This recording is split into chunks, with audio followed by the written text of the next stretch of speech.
Pernah kepikiran nggak, kenapa sih ada beberapa kota di dunia ini yang namanya gonta-ganti terus? Nah, di bahasan kita kali ini, kita akan lihat kenapa fenomena ini terjadi dan gimana setiap perubahan nama itu ternyata menyimpan cerita yang luar biasa. Coba deh bayangin sejenak. Suatu pagi kamu bangun, buka peta, dan loh, kok nama kota tempat kamu tinggal sekarang jadi beda total? Aneh banget kan? Ini mungkin kedengarannya kayak cerita fiksi ya, tapi ini tuh beneran kejadian loh dan jadi kenyataan buat jutaan orang. Di seluruh dunia, nama-nama kota itu ditulis ulang, dihapus, bahkan diganti seiring pasang surutnya roda sejarah. Terus kenapa sih sebuah kota sampai harus ganti nama? Jawabannya, ini bukan sekedar urusan ganti papan nama di jalanan. Nama sebuah kota itu adalah sebuah pernyataan. Pernyataan tentang siapa yang lagi berkuasa, identitas apa yang mau ditonjolkan, dan sejarah versi siapa yang mau diceritakan. Alasannya macam-macam banget, mulai dari revolusi politik yang mengguncang pemerintahan, sampai keinginan kuat untuk menghapus jejak penjajahan dan kembali ke identitas asli. Yuk, kita lihat beberapa contoh yang paling dramatis. Nah, beberapa kota itu kayak terjebak di pusaran politik yang berubah super cepat. Setiap rezim baru yang datang seolah-olah pengen meninggalkan jejaknya, dan cara paling gampang ya dengan ngasih nama baru. Dan contoh paling klasiknya datang dari salah satu kota terindah di Rusia.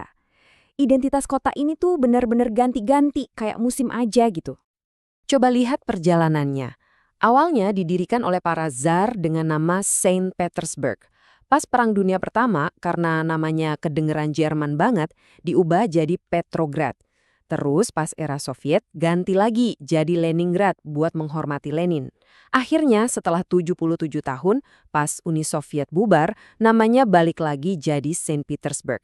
Setiap nama itu kayak cap stempel dari era politik yang berbeda. Kamu pikir 4 kali ganti nama itu udah banyak? Eits, tunggu dulu. Ternyata ada loh ibu kota lain yang ganti nama lebih sering lagi, dalam waktu yang lebih singkat pula. Ini dia juaranya, ibu kota Kazakhstan. Perjalanannya luar biasa, dari Akmolinsk ke Tselinograd di era Soviet, terus jadi Astana. Nah, di tahun 2019, namanya diubah jadi Nur Sultan untuk menghormati presiden yang udah lama berkuasa.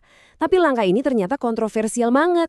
Dan cuma 3 tahun kemudian, namanya dibalikin lagi jadi Astana. Bener-bener kayak roller coaster politik ya. Betul, 5 kali. Ini jadi rekor dunia untuk sebuah ibu kota modern. Ini nunjukin betapa dinamis dan kadang panasnya politik di balik penamaan sebuah kota. Oke, sekarang kita pindah ke alasan perubahan yang gak kalah kuat, dekolonisasi. Buat banyak negara, mengganti nama kota itu adalah langkah simbolis yang penting banget untuk menegaskan kemerdekaan dan identitas baru mereka. Salah satu contoh paling terkenal tentu aja Bombay yang jadi Mumbai di tahun 1995. Nama Bombay itu kan warisan dari zaman kolonial Inggris.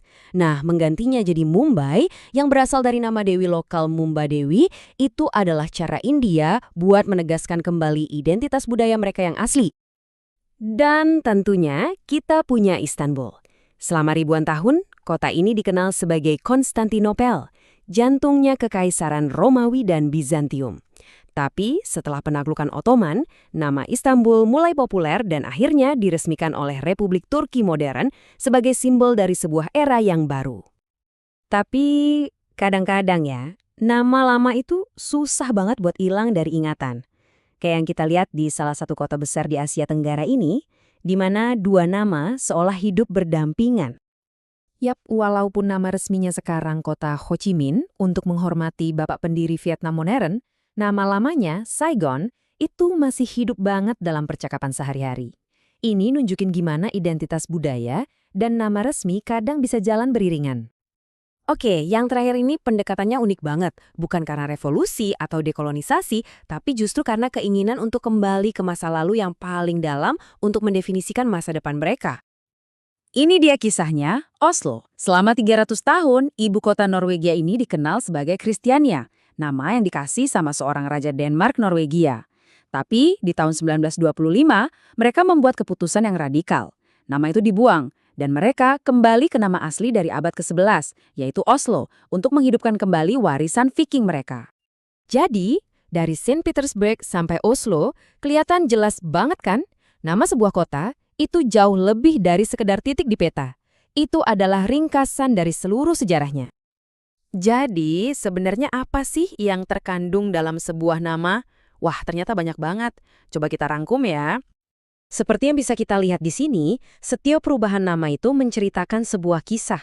Ada kisah pergeseran ideologi di Rusia, semangat dekolonisasi di India, penghormatan politik di Kazakhstan, sampai pencarian jati diri di Norwegia. Semuanya tertulis cuma dalam satu kata. Jadi, poin utamanya adalah ini. Sebuah nama itu lebih dari sekedar label.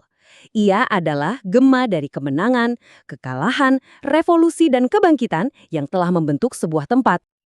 Ini jadi bikin kita bertanya-tanya ya, kira-kira 100 tahun dari sekarang nama kota-kota kita bakal jadi apa ya? Karena satu hal yang pasti, sejarah akan terus ditulis dan peta akan selalu berubah untuk menceritakan kisahnya.